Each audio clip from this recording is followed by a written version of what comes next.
It's Wednesday, November 6th, 2013. I'm Rim. I'm Scott. And this is Geeknights coming to you live from Ice Cream Prison. Tonight we talk about the possible anime renaissance that may or may not be happening. Let's do this. That sounds like something out of Adventure Time. What? Ice Cream Prison. I get this impression that your clever... That's where the banana guards take you. Your clever pump and dump stock scheme it's not clever. It's the oldest scheme in the book. I suspect that... It would only be clever if I somehow came up with something new that didn't already exist laws to prevent. I just get this impression that minimum security prison is not quite as fun as Ice Cream Prison. Dude, I heard stories that are totally true about, white-collar criminals going to the lowest security prison where basically you play ping pong, eat ice cream, just hang out all day. You can even just walk out and walk back in. Like there isn't even like bars or anything to keep you in. And it's like being in house arrest in a kind of nice house. Yeah, but what if you want to go to PAX? You can go to PAX. Probably not. Yeah, They're not going to let you out to go to PAX. That's all right. I'll just have to go to jail from between the two PAXs.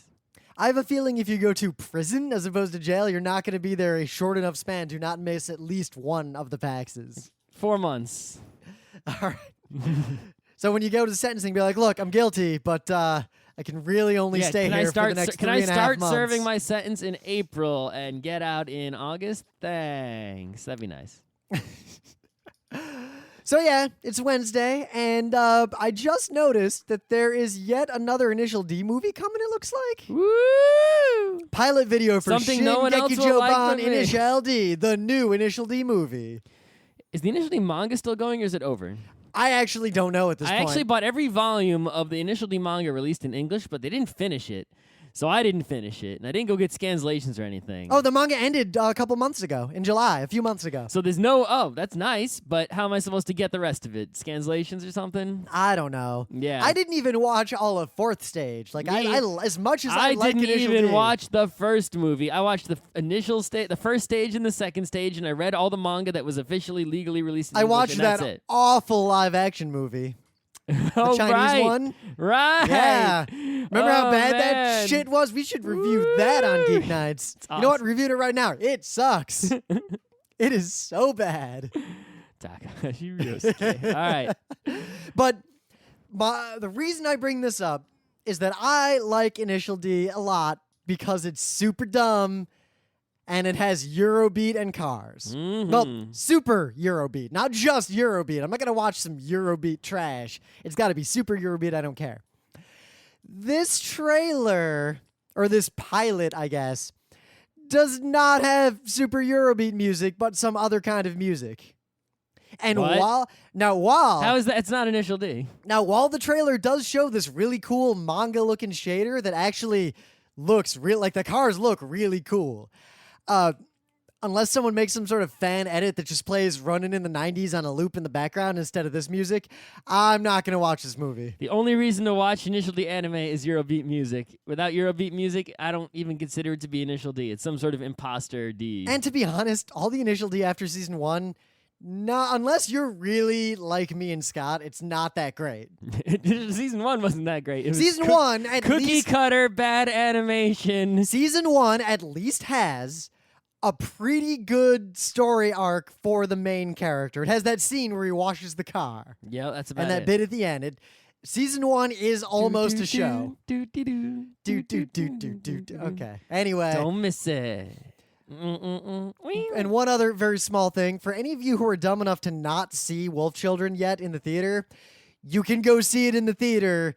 I'm linking to the Anime News Network thing, but The Tug is selling a bunch of tickets to showings with the idea that a certain percentage of the tickets have to be sold or the showing doesn't happen. Mm-hmm. So there's showings everywhere in New York, But not... New Oh my god, Jersey, even Montana. Even fucking Montana. Wauwatosa, Wisconsin, Omaha, Nebraska. So literally the fuck middle of nowhere. This is your chance, people who live in the sticks. The one time us city folk will give some of our grace Kansas, upon you. Illinois. Where the hell is that? Dela.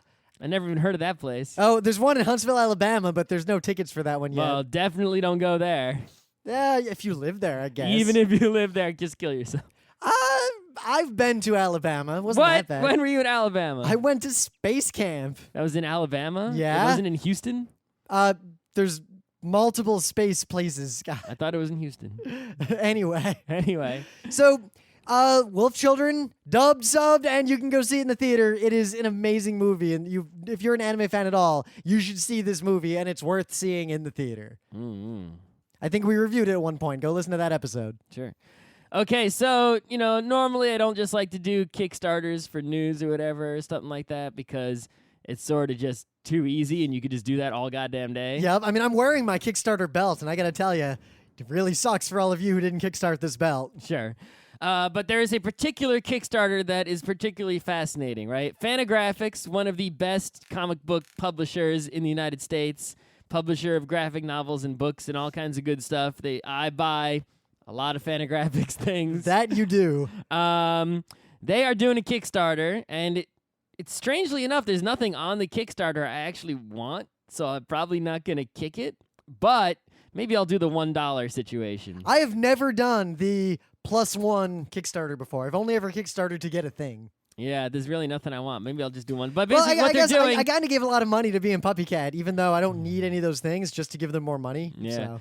They're doing, basically, their entire 2014 spring season kickstart, 39 graphic novels and books. So they're trying to fund, right, their entire season of publishing via Kickstarter. They currently have 90,000 out of 150,000 with 28 days left. I think they're going to make it, guys.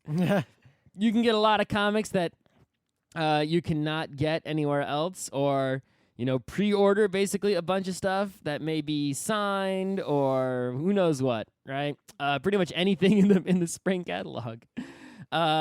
So highly recommended if you are someone who cares about the indie comics in the US and you want. I think Fantagraphics had like a situation where like one of the top people passed away, and that's the reason that they're basically doing it this way or something. Oh, we'll see.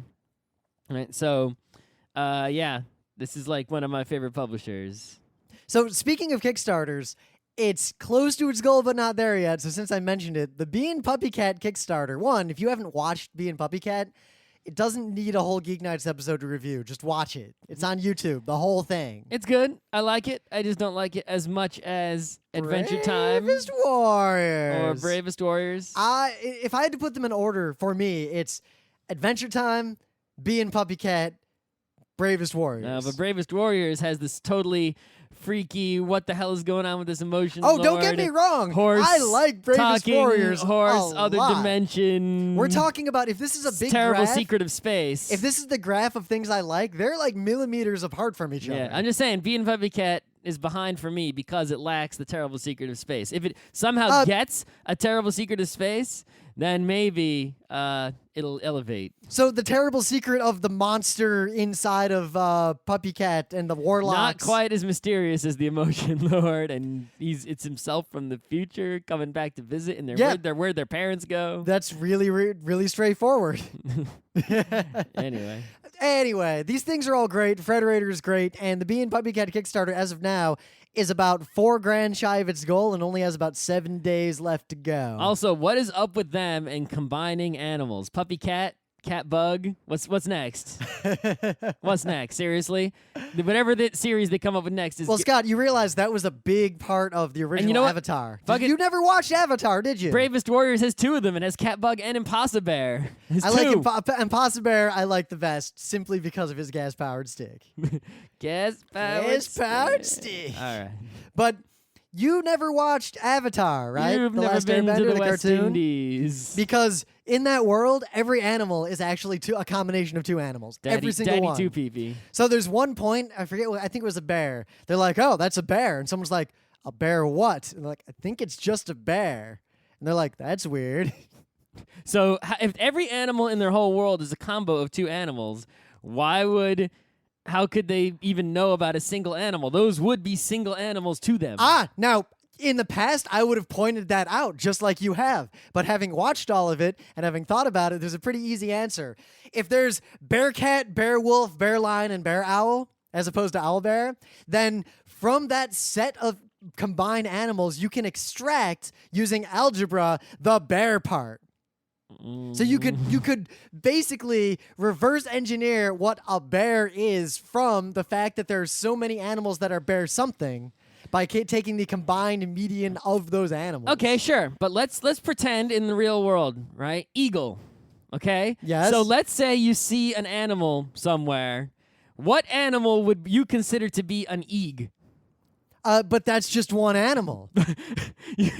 Right, but but to you, right, to them, it would also be one animal because they live in a world where every animal. But they noticed that bear lion, bear cat, bear dog, and bear rat have these sort of fundamental similarities, so they gave them all the same name, bear something, as opposed to cat something. Well, eagle and eag lit have similarities. At some point, you should watch that show. It's actually worth watching. Catfish and goldfish have similarities. So, what would you consider to be a gold? What about sea lion? Yeah. What about sea lion? Not much like a lion. Anyway, what would a sea look like?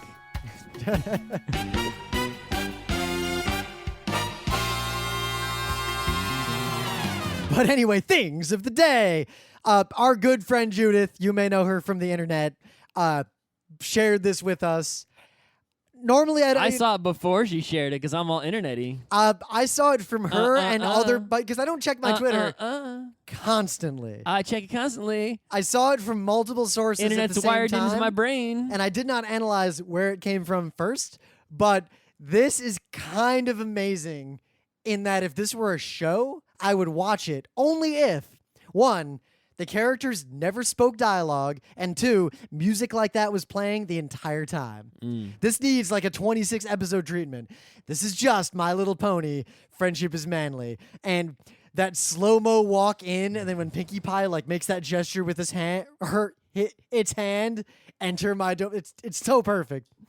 Few things are in my wheelhouse as much as this thing is. Sure. Okay, so anyone who doesn't know, recently, like a week ago-ish, maybe a few days ago, was the YouTube Music Awards, the first ever, right? I guess they're trying to compete with the Grammys or something like that. Who knows?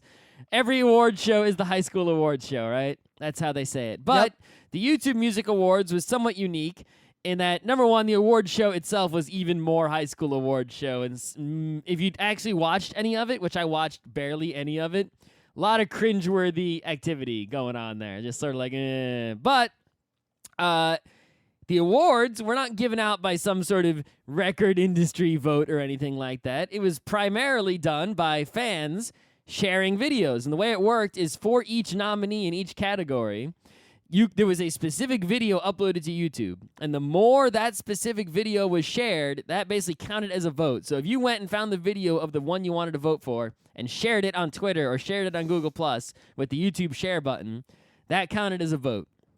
So we're going to see basically who has A, the biggest fan base, or B, who has the craziest, most dedicated fan base that is going to, vote the most times. And interestingly enough, right, Girls' Generation won by a hojillion share. If you look at the numbers that people have posted in various places, they won by some gigantic, enormous amount compared to like super famous people who are actually known in North America. Yeah. Like Lady Gaga and whatnot, right? And this video is hilarious because Tiffany goes up to get the award and the audience is like, what? Like, they're not even clapping. They don't even know what the hell is going on. Remember a time when this crazy Korean song about Gangnam Style was making the rounds, and normal people... Funny enough, Psy was a competing nominee with his Gentleman video. Yeah, which is not as good as Gangnam Style, though good. I like it. I like it, too. I like it, too, but not as good Plus, as Gangnam that Style. video, the girl in that video is Song Ga-in, who is the awesomest anyway. But remember, when Gangnam Style became the most popular video on YouTube, or the most watched video on YouTube, by such a ridiculous margin, normal people who noticed that it finally got past all these Bieber videos didn't understand. They were like, what the fuck is this Korean thing? Like, those they are didn't TV. get it. Those are TV people, not internet people, right? The K-pop has a sort of unique thing into where it's like Psy. Why did he become crazy popular? Because he put his video on YouTube, his YouTube channel. Right?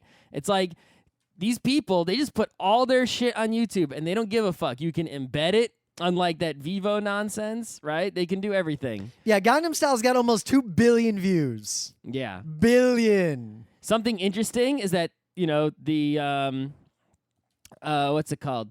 This particular Girls' Generation video, while it's not like their best song or anything, even fans will tell you it's not their best song or anything, right? Or anything. Yeah. It was, in terms of the rate of watches, like when it first went up, it got like the rate of views immediately, I think, is the fastest ever to reach some point or something, right? Well, it was the fastest whatever to something. Basically, people were so, I forget what the statistic was because I can't find it right now. I was typing in and trying to find it and I couldn't. But basically, in terms of, if you're measuring like how rapidly all the fans immediately watched it, in terms of the time it went up, right? They all jumped on and had to watch it immediately, right? Which shows, the fan base for the K-pop is so rabid, right? And that's why they won this, because basically people were sitting there spamming shares. Yep. But the reactions, Scott and I were looking at this before the show, the reactions of people who were like, what? Some Korean thing? What the fuck? What about my Bieber? Yeah, basically, the YouTube comments are hilarious because you can see basically these North American people have no fuck clue what this is because they don't internet. But it's like, look, first of all, you don't internet, so you don't know what the hell this is. And two, you realize that, they're bigger in Asia than Bieber is here. Yep. And in Asia, there's like 3 people to every 1 person in North America. Never mind. Welcome to the world. Never mind the fact that there's a non-worldly human. There's a not insignificant number of people in America and North America, English speakers, who also do know what it is. Yep, because they're internet people and are probably more fans of that than they are of Miley Cyrus or whatever. Yeah. This reminds me so much of Mike Toole. Whenever soccer is on TV in the U.S., he retweets. Well, because basically what happens in the U.S. is if football is on, but where you live doesn't get any football games, or on NBC only has a football game at night. So during the football times on Sunday between 1 and 8 or 7, certain channels, NBC and even CBS or Fox, if you don't have a football game in your area where it's blacked out or who knows what, you're going to see soccer. That's what they show. But Mike Toole will retweet these people who are saying basically, the fuck? Soccer on TV? What? How? Oh my God. Like they can't believe that soccer is on TV. Yes, why don't you come, person who lives in the sticks and has never seen soccer, to the park near my house over in Flushing where, oh my God, it's completely 100% filled with people playing soccer every moment where no one is working. All the time, every day, all day. And they're going to even build like a soccer stadium there. They want to anyway because there's so much soccer. This moment that Scott's thing of the day is actually kind of important because it basically, we know that there's a disconnect between sort of standard pop culture and internet pop culture. But it really shows the extreme starkness of that divide that I don't think is that apparent to a lot of people. No. I mean, a lot of people I know literally had never heard of Miley Cyrus. Like there's no connection between, and actually when we watched the contenders in these awards, I actually did not recognize some of those groups. No. Or people, or whoever they are. Well, that video you watched didn't show all the nominees. But this thing to keep in mind, this is the top award, Video of the Year. This wasn't like one of the, lesser It's a prestigious awards. award. Well, it was the top award at the show, like winning, best movie at the Oscars. Like was the top award you could possibly get at this place. Uh-oh. Right? But yeah, it's relevant to, the anime people because anime is much like K-pop, almost entirely an Asian but also internet, fandom. So think about right? the things you learn from this. One, anime is still made primarily for Japan, not for you. Right, but despite the fact that anime is basically hidden from the normal pop culture, right? It's as hidden in the pop culture as much as K-pop is, right?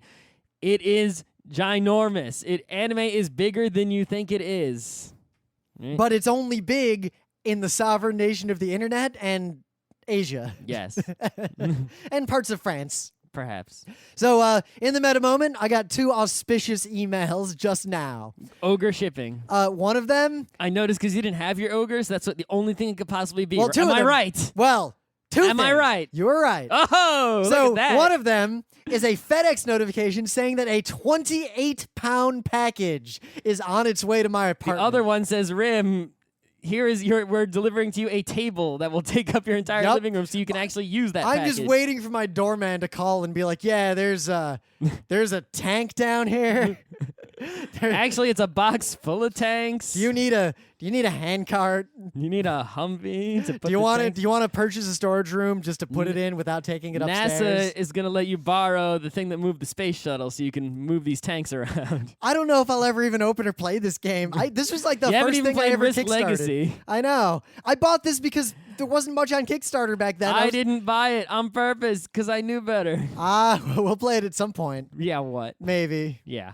And also, I got my invite from Scott for Google Glass just now. Oh, nice. Yeah. You gonna So go, you get it? I'm gonna get it, even if the prescription thing doesn't work immediately. I saw a bunch of facts on people who wear normal glasses and the titanium band like on top of them, as just a ghetto hack until the prescription lenses arrive. Oh, they would told me that they would email me when they invited you, and I don't have an email. They yet. just emailed me like just now. Well, I should get this automatic email. I don't know. Together. I only have 7 days. Like, you've got 7 days to click on this and give us a giant pile of money. I only had 14 days to click on the invite thing. Yeah. But I also might just go get contacts. I've never done the contacts Can thing. I poke you in the eye? No, you cannot poke me in the eye. I'll poke you in the eye anyway. You know, it's kind of a crazy aside, but I realized recently, because, I bike a lot, I've been biking my whole life, and Scott bikes and Emily bikes, and I realized that I have never in my life had to deal with the problem of going so fast that there's wind in your eyes and you can't see. Like, I never even thought of that as a problem. I don't deal with that problem. I deal with the problem of there's shit getting in my eye from going too fast. Well, especially in, like, Brooklyn. Even like, just small bits of who knows what, right? Will like just get on my face and whatever. So that's why Google Glass comes with shades and shields. The shield is a piece of just clear plastic you can put on the Google Glass to just shield your eyes so that doesn't happen. If you want to say bike at night when sunglasses would not be a good idea. The shades. Oh, looks like the 7 train just went down too, so great news everywhere. Anyway, meta moment. The book club book is Aidoru by William Gibson. I've already read it. Cyberpunk classic of all time greatness. Did that you I start it haven't- yet? No. All right. I'm on easy mode because I already read it. I gotta load it up on my Kindle. I'm gonna continue When I get reading home. the sixth of the books that I read while I was waiting for Scott to read Stasiland. And after I finish that, I'll probably I'm read a busy seventh and doing eighth book. other shit that besides reading right now. I will reread Idoru because it's been a long time since I read it. Aidoru, I think. Isn't Well, it? yeah, it's idle, right. as in virtual idol. So don't Japanese people say that as Aidoru? Yeah, but read the book. Okay. Read your show. Read your show. Other meta moment, we're going to be at MagFest doing a bunch of stuff. Actually, let me look at the schedule and see if anything's set in stone yet. We are also going to be at PAX East, I assume, Oh, yes. with a brand new lecture. hope. If you wanted badges, it's already fucking sold out. Don't even try. All badges We should gone. just only talk about conventions you can go to, and the only one you can go to that you should go to in the immediate future is MagFest. MagFest. MagFest. If you're not at MagFest, what the fuck is wrong with you? Also, Kineticon is not for a The long time. Australians might have an excuse not to go to MagFest. While Kineticon Maybe. is a long ways away, panel submissions are open, motherfuckers. Abie la submissions. If you enter your submissions now, and I just got 3 of them a little while ago, me and Scott and another person, the eggs, will be looking at them like now. We're already thinking about what we're Why going to don't you schedule. read one of those submissions to me? All right, here are the last 3 submissions. Oh, God. Okay. So, guys, I really need your submissions. We got the Homestuck Deathmatch. I hope those people aren't listening to this podcast. We got the Homestuck Dating Game. Uh-oh. And we got, Sherlock Holmes Through the Ages. Actually sounds pretty cool. That sounds really good. Yeah. All right. So 1/3 of our submissions are quality. Please submit 3 times as many submissions as you sent in last year. Oh, my God. The Homestuck Deathmatch is literally our Barge episode. Not the Barge episode, our Deathmatch. Remember we did that nerd fanboy Deathmatch Yes. show? So it's that, but just Homestucks. I can't. I don't think we can say yes to that. And also, if you want us to do the most epic Homestuck panel ever, tell Zenkai-Con to accept it. Oh no, I don't. All Because- rim. That's all rim. Scott and I, Rim. All rim. have a Homestuck panel we put together. We just need our friends at ZenkaiCon to accept it, and we will totally do it. All Rim. It's what? I want to have a conversation about Homestuck. Great. Why? Why would that worry you at all?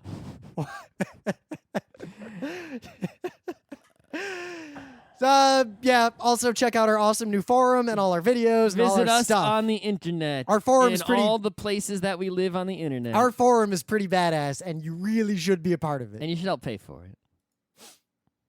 Yeah, we'll figure out how you can pay for it soon. We haven't quite put that together yet.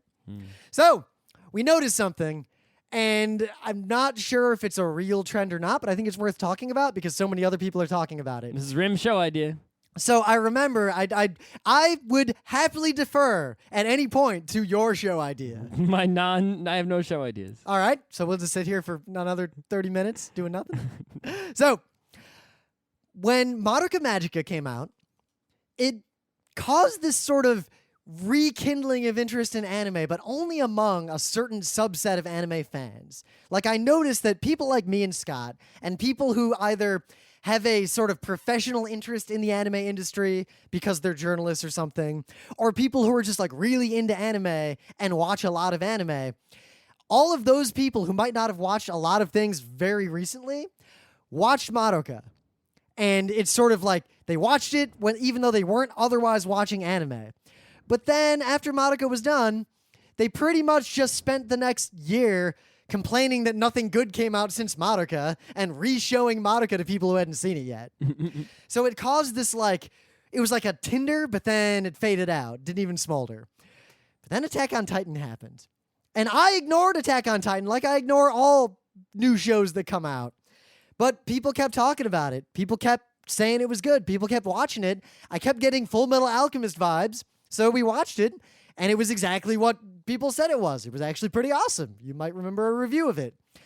And what I've noticed is that a lot of people who say they used to be anime fans, and I hate this whole idea that anime as opposed to other kinds of media, but I digress. A lot of people who said that they used to be into anime, but then they stopped watching it for whatever reason, started watching it again because of Attack on Titan.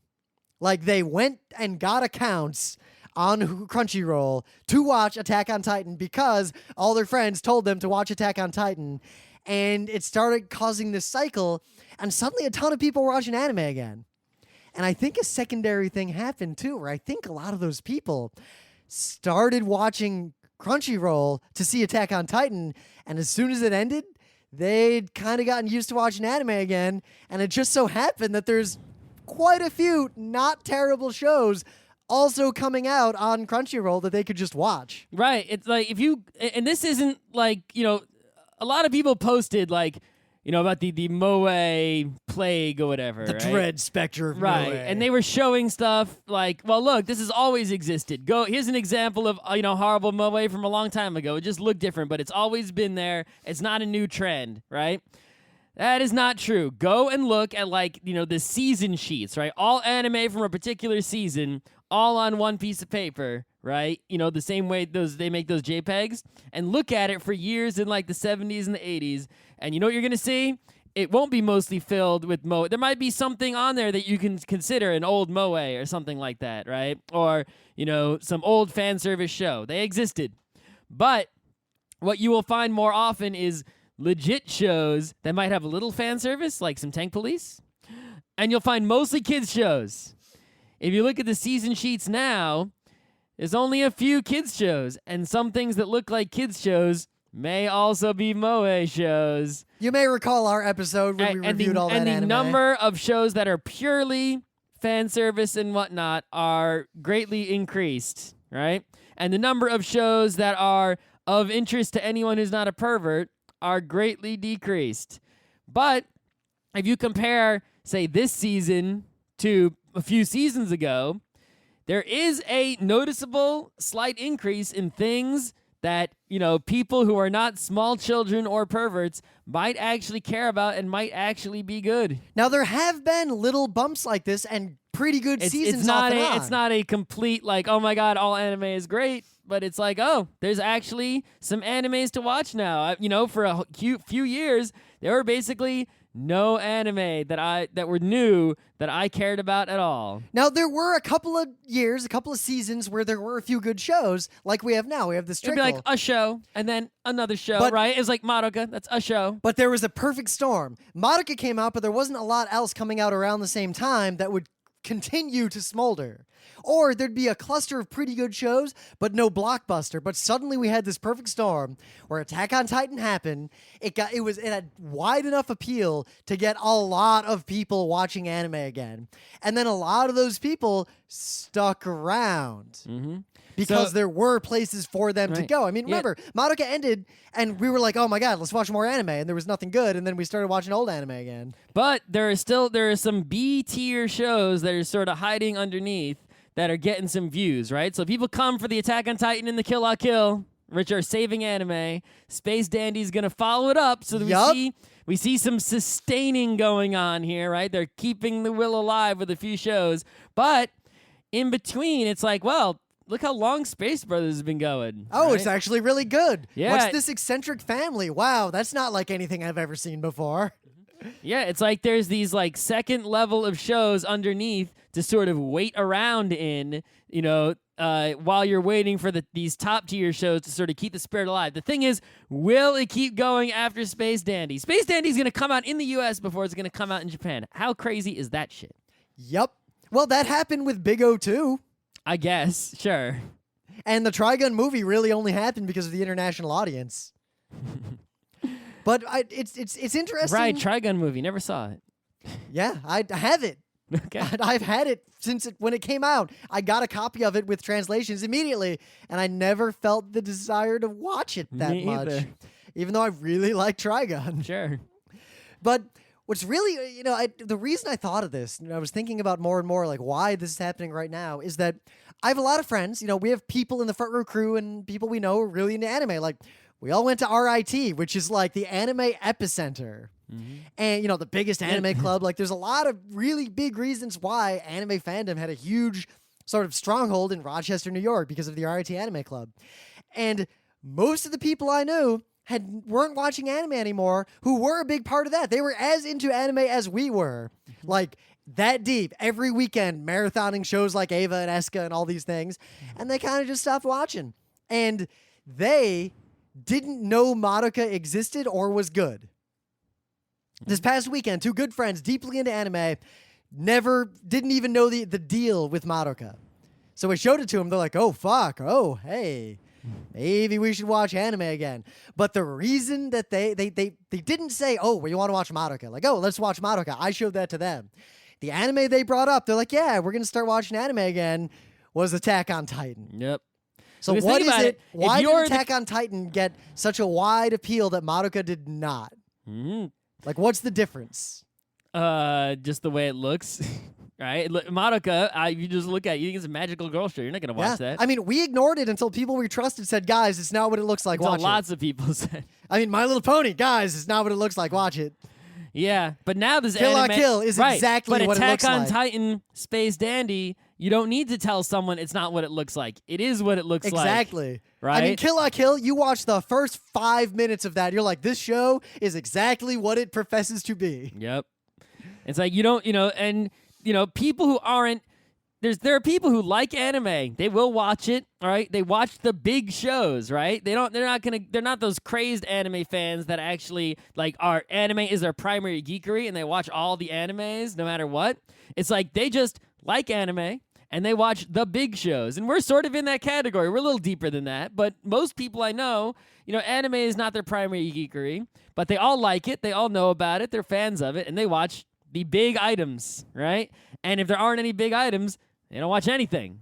And now there is actually, it's like you don't want to start saying that 3 to 4 items is suddenly a trend. But sadly, 3 to 4 is bigger and more than we've had in the past year or 3. Yeah. I mean, we've been watching a lot of anime lately. And while we've watched all the big shows that were important that have come out along I'm this actually way, not paying for Netflix anymore, but I am paying for Crunchyroll. Yeah. Who would have go back to Scott a year ago, 2 years ago? That would not have been the case. Hell no. And I'm curious where this is going to go. Yeah. That's really all I got. I think it's worth paying attention to the fact that just recently, and I think Attack on Titan is the primary You had cause. Little Witch Academia Kickstarter. Yep. Right? There's a lot of things happening here. But I think Attack on Titan is the cause. I think it is the spark that caused this interest. Even though there were better shows that came out not that long before Attack on Titan, Attack on Titan had that Full Metal Alchemist sort of, people don't, like, they like the characters are iconic, but the world building and the secret of space are what they're there for. The cliffhangers, they gotta know what the fuck happens, so they get drawn in and they watch every episode just to know what happens next. I don't want to go overboard on it and be like, anime is saved, but I just want to say there's some rays of hope shining through, and that I have not seen for a while. It has been a cloudy sky, right? Let us see if these rays continue to shine or if the clouds just cover that shit up in a year. But I think I can express why Attack on Titan had the effect. It's like I was saying, it's got the cliffhangers, the driving pace, but unlike other shows that have hooked people in before, people care primarily about the world side of it, and it's actually pretty accessible. There's nothing too deep or difficult to figure out about what Attack on Titan shows you. Yeah, it doesn't. There's no complex adolescence allegory going on. So it's accessible, but simultaneously, at the end of every episode, all you're thinking about is what happens next. I gotta know what happens next. So it got people to not just watch it. I mean, a lot of people would watch Madoka later and just watch the whole thing. It got people to watch episode 5 and then wait until episode 6 and watch it immediately the day it came out.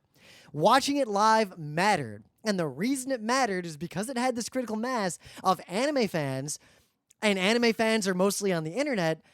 The whole spoiler/discussion culture is a big driver. People want to see the show as soon as possible. One, to avoid spoilers, but two, more importantly, the real reason, to be involved in that conversation every week of, whoa, so what do you think's going to happen to Levi now? And that's the thing that we used to get at RIT Anime, because we'd all watch these old shows together, that now you don't get with anime fandom, because you tell someone, hey, you should watch Madoka, I've already seen it. A week later, if they've watched all of it, and then you talk about it, but you never have that. It's very rare to have that moment where you and someone else are watching an anime that has a driving plot at the same time and have seen the same number of episodes, and then debate and discuss what's going to happen next. All right, so the same thing going on as all those HBO shows that everyone watches. Yeah, Game of Thrones has the exact same thing going on. That I don't watch. So I hope you all continue to watch Kill la Kill. And I hope if you haven't watched Attack on Titan, you go watch it. And seriously, if you haven't watched Madoka Magica, no anime has come out since it that's better than it. Also, please come to our forum and suggest an old anime that we have not discussed on the show for us to discuss on the show. Yeah, if you guys suggest something interesting, or if enough of you suggest something bad, we'll watch it. And we'll review it. Don't say something stupid. Well, we've already reviewed Apocalypse Zero. Well, they might be like Orotsuka Doji La Blue Girl. I would not be opposed to reviewing those. I haven't watched either one since forever. So we'd have to watch them again, I guess. Don't really want to do that. Nah, but I think it might be funny. Because as you recall... I'm sure it'll make a great Geeknights episode. It just won't make a great 90 minutes of my life spent watching either one.